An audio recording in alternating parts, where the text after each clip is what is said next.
Assalamualaikum warahmatullahi wabarakatuh. Bertemu lagi dengan Bu Heni pada mata pelajaran Sejarah Kebudayaan Islam untuk anak-anak kelas 6 MINU Banat Kudus.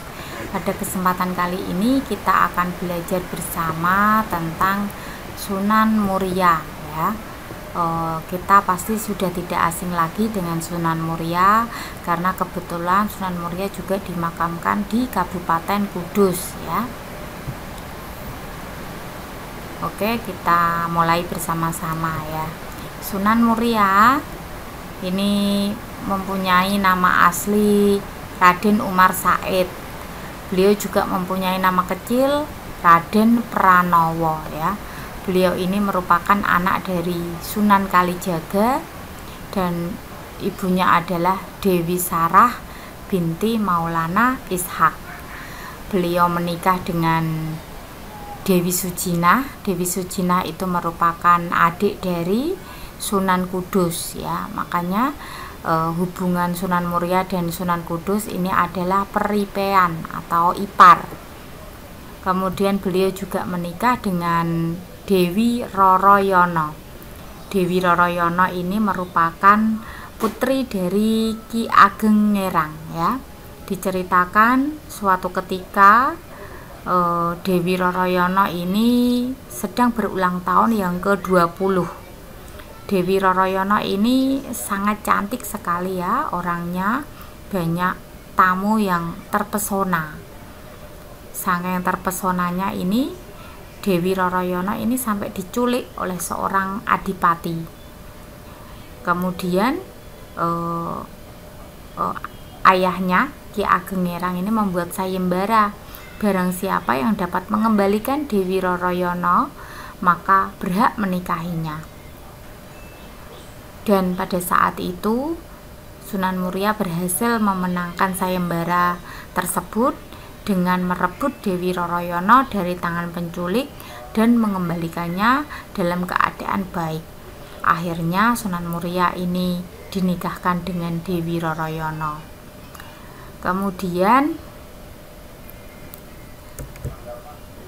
Sunan Muria ini berbeda dengan ayahnya. Kalau ayahnya Sunan Kalijaga ini berdakwah di pusat kota ya, kemudian beliau juga berdakwah di kalangan bangsawan. Kalau Sunan Kalijaga ini suka berdakwah di pedesaan-pedesaan yang pelosok gitu ya. Kemudian beliau ini biasanya berdakwah kepada penduduk biasa, penduduk yang mata pencahariannya itu pedagang, nelayan, petani ya, pokoknya yang rakyat biasa, rakyat jelata. Beliau ini juga mendirikan pesantren di lereng Gunung Muria ya. Jadi beliau menjadikan lereng Gunung Muria sebagai pusat dakwahnya. Lereng Gunung Muria ini berada sekitar 18 km sebelah utara kota Kudus ya. Kita pasti sudah mengetahuinya. Makanya beliau ini dijuluki dengan Sunan Muria karena berdakwah di sekitar lereng Gunung Muria. Kemudian walaupun mereka ini hanya rakyat biasa ya, orang biasa, tetapi tidak mudah ketika Sunan Muria ini mengajari mereka agama Islam. Mereka tidak serta-merta begitu saja menerima ya. Makanya Sunan Muria ini memiliki beberapa strategi dalam mendakwahkan agama Islam. Mereka tidak mudah menerima karena mereka ini sangat mencintai adat istiadat dan kepercayaan agama yang waktu itu mereka anut ya. Terus bagaimana cara dakwah dari Sunan Muria? Strategi dakwah Sunan Muria tentu saja yang pertama dengan cara yang halus dan bijaksana ya, ramah terhadap penduduk, pokoknya mencerminkan akhlak yang mulia ya, seperti Nabi Muhammad. Kemudian beliau ini mengadakan kursus-kursus dan mengajarkan keterampilan bagi para pedagang, nelayan, dan rakyat biasa ya. Dengan mengajarkan keterampilan, mengajarkan kursus-kursus, mereka dapat meningkatkan kemampuan mereka. Mereka kemudian percaya kepada Sunan Muria.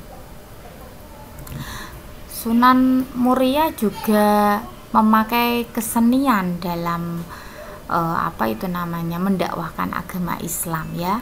Beliau memakai gamelan, kemudian beliau juga menciptakan tembang-tembang Jawa yang disisipi dengan unsur-unsur Islam. Jadi ketika penduduk sekitar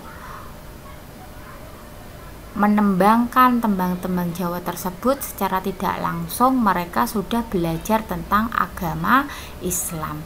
Tembang-tembang Jawa yang terkenal yang diciptakan oleh Sunan Muria yaitu tembang Sinom dan Kinanti, dan yang paling terkenal adalah Sinom Parijoto. Parijoto itu buah khas yang berasal dari lereng Gunung Muria. Kemudian peran Sunan Muria dalam perkembangan agama Islam khususnya ini di Indonesia ya,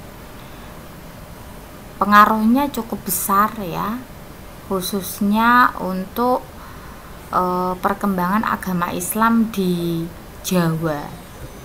Yang pertama adalah menjaga tradisi lama dan menginterpretasikannya ke arah fungsi baru.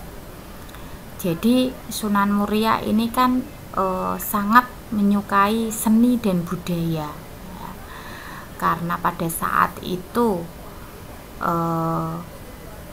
budaya orang-orang di situ juga sangat kental. Sunan Muria mencoba memasukkan atau menunjukkan harmoni antara Islam dengan budaya setempat. Jadi tanpa merusak budaya yang sudah ada, agama Islam tetap bisa masuk ke dalam budaya tersebut ya. Selanjutnya adalah tidak merubah tradisi lama selama tidak melanggar nilai-nilai Islam ya. Jadi beliau ini dalam berinteraksi dengan masyarakat, beliau benar-benar menjaga tradisi lama tetap berlangsung tanpa memberikan perubahan selama memang tidak melanggar nilai-nilai Islam, seperti menerima ucapan tingkeban atau mitoni ya. Tingkeban itu apa? Tingkeban itu adalah upacara selamatan pada usia kehamilan ke-7 ya. Acara tersebut diisi dengan acara membaca beberapa surah di dalam Al-Quran, berzikir dan berdoa. Jadi budayanya masih tetap jalan, tetapi nilai-nilai Islam sudah dimasukkan di dalam budaya tersebut. Jadi sama-sama dapat gitu ya, dan tidak melukai perasaan penduduk pada waktu itu. Selanjutnya adalah menambah upacara-upacara dalam tradisi lama dengan tradisi baru.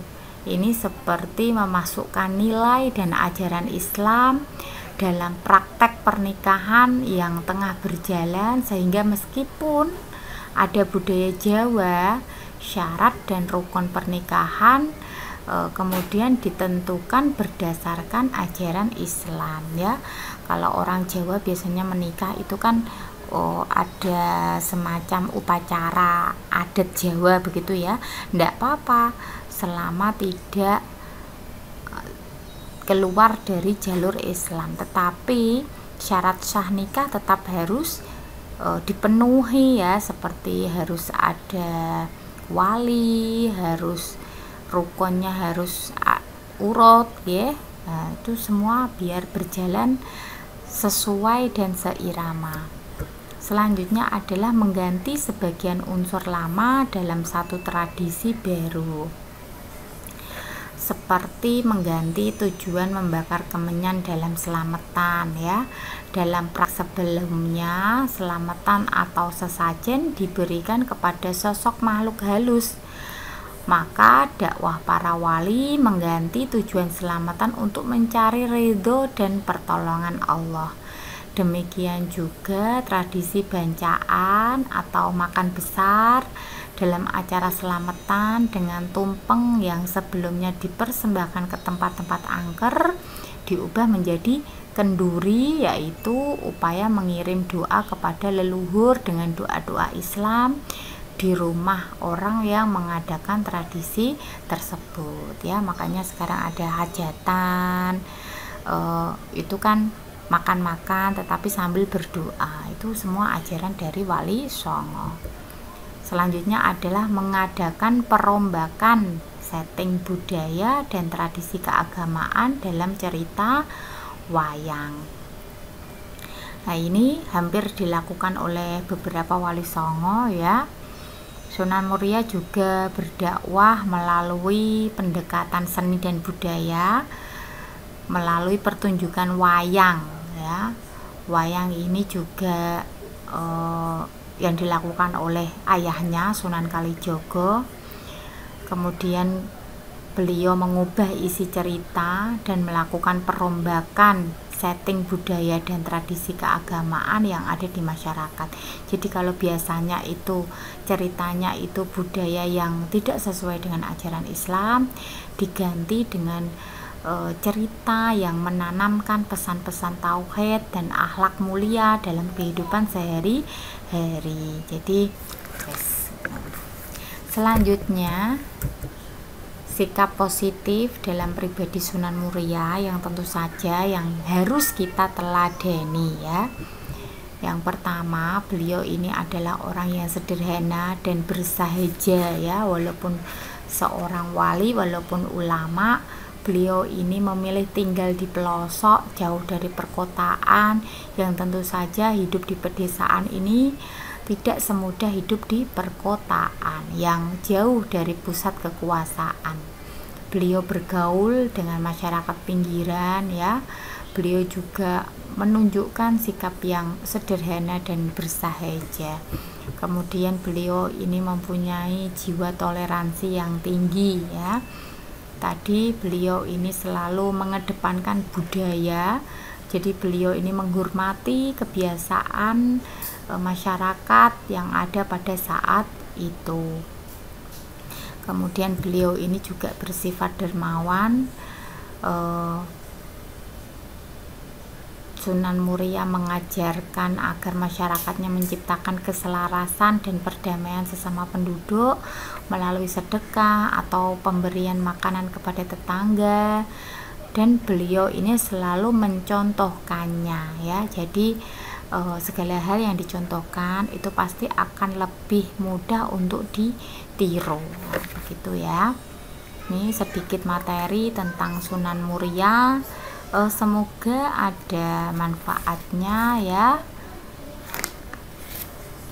Bu Hani minta maaf kalau ada salah-salah kata. Wassalamualaikum warahmatullahi wabarakatuh.